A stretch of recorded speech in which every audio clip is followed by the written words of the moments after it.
Election అప్డేట్స్ను అందరికంటే ముందుగానే తెలుసుకోవాలంటే ఈరోజే ఆర్టీవీ లైవ్ యాప్ని మీ మొబైల్లో డౌన్లోడ్ చేసుకోండి.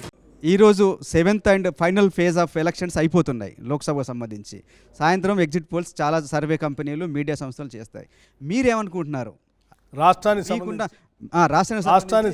మీరిచ్చే ఎగ్జిట్ పోల్స్ రాష్ట్రానికి సంబంధించి 11 నుంచి 12 స్థానాలు కంఫర్టబుల్గా మేము గెలుస్తామనే నమ్మకంతో ఉన్నాం.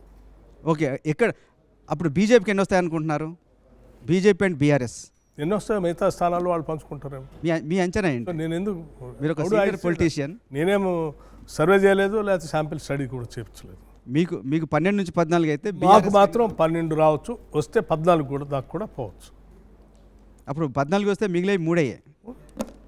ఒకటి ఎంఐఎంకి పోతే తెలియదు, ఎవరికైనా పోవచ్చు. ఓకే, దేశవ్యాప్తంగా మేము దృష్టి పెట్టి పనిచేసిన మా పార్టీకి సంబంధించిన సమాచారం నేను చెప్పగలను. ఓకే, మీకు 14 వస్తే మీకు రాని సీట్లు ఎక్కడ అనుకుంటున్నారు?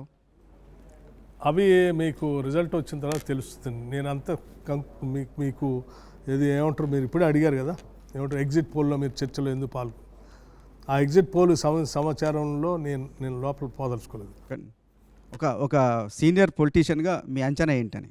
మా అంచనా ప్రకారం నేను చెప్పాను 12 స్థానాలు గెలుస్తాము, ఇంకా బెటర్గా చేస్తాం అనుకుంటే 14 కూడా పోవచ్చు అని. ఓకే, దేశంలో కాంగ్రెస్ కూటమికి అండ్ ఎన్డీఏకి ఎన్ని వచ్చే అవకాశం ఉంది?